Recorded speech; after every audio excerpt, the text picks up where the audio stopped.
y'all. Today we're making some just add watered potato soup mix.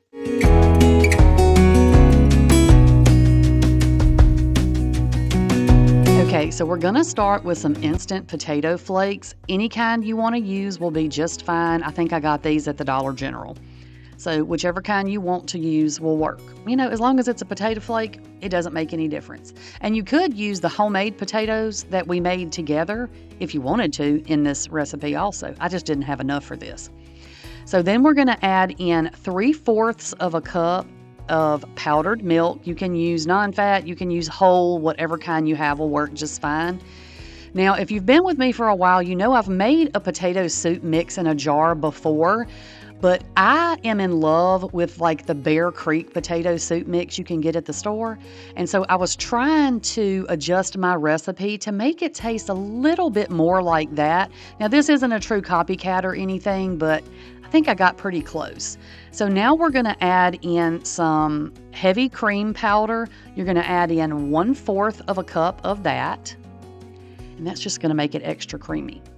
Then we're gonna add in some chicken bouillon. Use whatever kind you have. You can use the kind that we made homemade together. That is perfect in something like this. I'm gonna use up what I have in my jar, so that's why I'm using this kind, if anybody had questions. But use whatever kind of chicken bouillon powder you like. So 1/4 of a cup of that. Then we're gonna add a little bit of cornstarch. We're gonna add about 3 tablespoons. This is just gonna help thicken our soup up a little bit. Now, this is not gonna be a super thick soup anyway, but to keep it from being just water, we're gonna add a little cornstarch. So then we're gonna add in 2 tablespoons of a minced dried onion. We are going to also add onion powder, so if you don't like the little bits of onion, you can just adjust your onion powder amount if you want to. Then we're going to add in a tablespoon of dried parsley, and then I'm going to add in a teaspoon each of garlic powder and onion powder, and I have the granulated. It's fine, it'll work. And then this, let me just tell y'all, this fine onion powder is a headache. It is a headache. I didn't realize this is what I was buying when I got it. It's clumpy and it's terrible and I hate it, but I'm gonna go through it. I'm not gonna waste it. But just watch it if you're buying that and don't get the powder like I did, the fine powder. So then I added in about a teaspoon of black pepper, and I'm gonna add in a 1/2 teaspoon of paprika. And then I'm gonna add in a 1/2 teaspoon of celery seed. If you have like celery flakes or celery powder, just adjust that amount a little bit. So then you're just gonna whisk this all together. Now you can stop right here if you want to.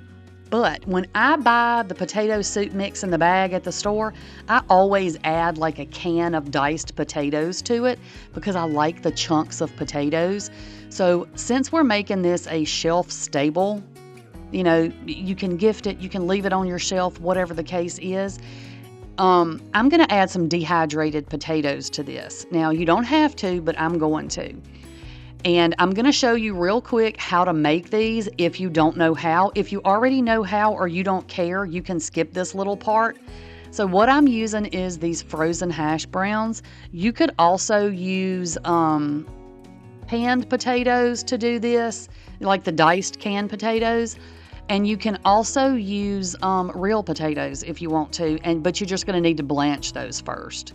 But to make my life easier, I'm just using these potatoes. And I actually did this in a video quite a while back when I was just dehydrating a bunch of stuff. But since I'm using it in this recipe, and some of y'all may not have seen that video, I'm just going to stick a shortened version right here, like I said, to show you how to do it. So once you get all your trays filled up, you're just going to put this on your dehydrator, and we're going to dehydrate this about 135 degrees Fahrenheit until they're dehydrated. I usually start mine in the afternoon and let it go the rest of that day and all night. That works for me. I know they're good and dehydrated by that point. So I can't really give you a time limit, but just let them go till they're done.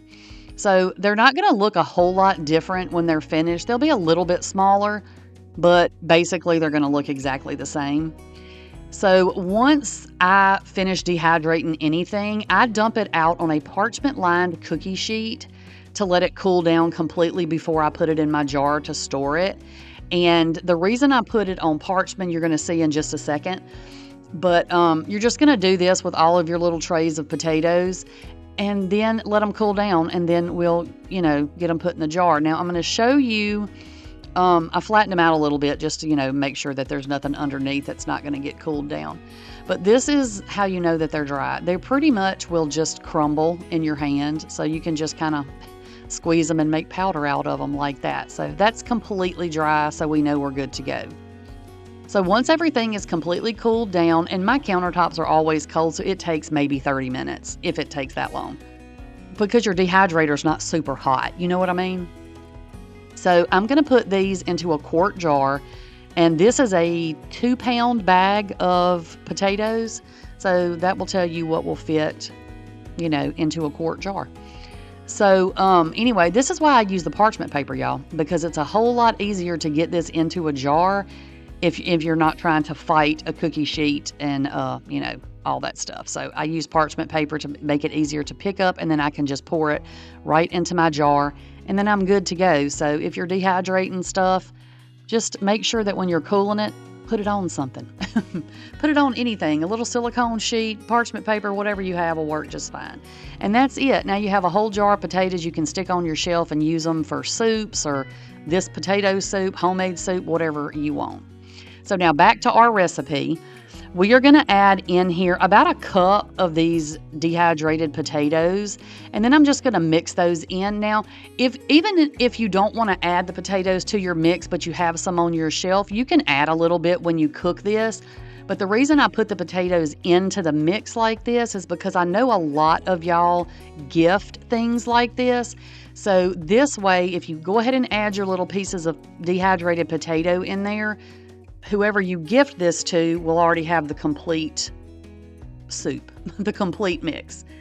Again, unless you don't want to put dehydrated potatoes in there, then you certainly don't have to, but I like the chunks of potatoes in mine. So then we're just going to put this right into our jar. This is also a quart jar that I'm using. And I had to kind of do it in stages because I thought it was going to be too much and it wasn't going to fit, but it will fit. Just trust the process. You may have to bump it a time or two, just kind of straighten it out. It's going to look like it's not going to fit, but I promise it will. Especially if you don't add the dehydrated potatoes in there, then it fits a whole lot better. But it's perfect, see? Then I just bump it a little bit, and I was able to get the rest of that in there, y'all. Look, I was determined. It was going in there because y'all know I'm notorious for grabbing the wrong size jar, but it would have been way too little of an amount to put into a half-gallon jar, which is the next size up, so it was going to fit in this jar. It was just going to fit in here, y'all. So that is our potato soup mix. Now, I will have everything printable down in the description box for y'all as usual.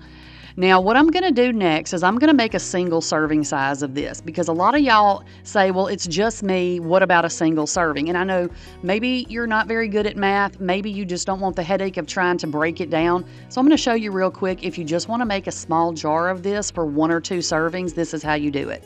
So I added in 3 tablespoons of our instant potato flakes. Then we're going to add in 1.5 tablespoons of our powdered milk, and I was scraping the bottom of the barrel right then. That thing was almost empty. Then we're going to add in 1.5 teaspoons of our heavy cream powder. And again, this is going to make 2 cups. The whole big jar that we made, that's going to make 24 cups of soup. So, again, the instructions will be in the description box for y'all. So now I'm going to add in 2 teaspoons of our chicken bouillon powder. And then we're going to add in some minced onion. We're just going to add in a teaspoon of that. Then we're going to add in some celery seed. We're going to use 1/8 of a teaspoon of our celery seed. You don't need a whole lot. This is just such a small amount, so you don't need a ton.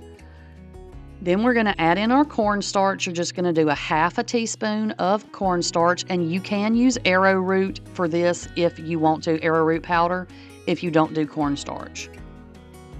So then we're going to add in our garlic and onion powder. We're going to do 1/4 of a teaspoon of each one of those. And I did buy another container of garlic because that one is getting mighty low. And y'all know I put garlic and onion in everything. Everything gets garlic and onion unless it's sweet. If it's sweet, we don't do garlic and onion, but otherwise it's getting garlic and onion. So then we're going to add our pepper. We're going to do about 1/8 of a teaspoon of pepper. We're going to do about 1/8 of a teaspoon of parsley.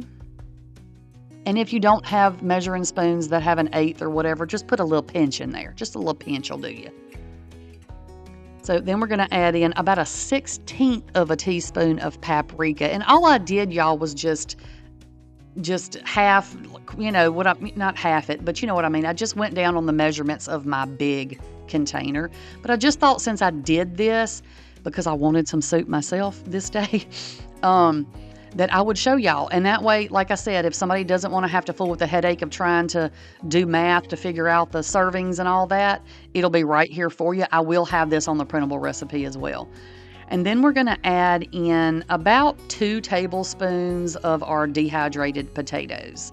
And that's it. This is our little 2-cup. I say single serving. It depends on how much soup you eat. This will make 2 cups of soup. So once you get it all mixed up, the jar that I'm putting this into is just a little 4-ounce jar, and it fits perfectly right down in here. So these would also be really cute gifts if you didn't want to give anybody like a huge jar of something. You could, you know, make smaller helpings of some of the other things that you have on your shelf, and then everybody would have a little taste of everything. So that's our little single serving, what I'm calling a single serving. So to make this, what you're going to do, this is our little single serving one. You're going to add 2 cups of water to a pot and bring that to a boil. And then you're going to dump in your container, the contents of your jar, the contents of your jar. So then you're going to whisk that around, just make sure everything gets really good and whisked in. And then we're going to let this cook. We're going to let it, it's already boiling. So we're going to cut it down to a simmer once we get it all mixed up. We're going to cut it down to a simmer and we're going to let it cook for about 10 or 15 minutes. We just want to let it thicken up and let those potatoes and stuff rehydrate. And then this is what your soup is going to look like when it's done. Now our potatoes are down there in the bottom because they're heavier and it's not a super thick soup. Now if you want it a little thicker, add a little extra cornstarch or a little less water and you can have it thicker. But we normally add like some cheese and bacon and stuff like that to our soup. So we thicken it up on our own. So that is our updated potato soup mix. I hope that y'all enjoyed this video and I hope that y'all are going to make it. All right, that is all I have for y'all today and I will catch y'all on the next one. Bye, y'all.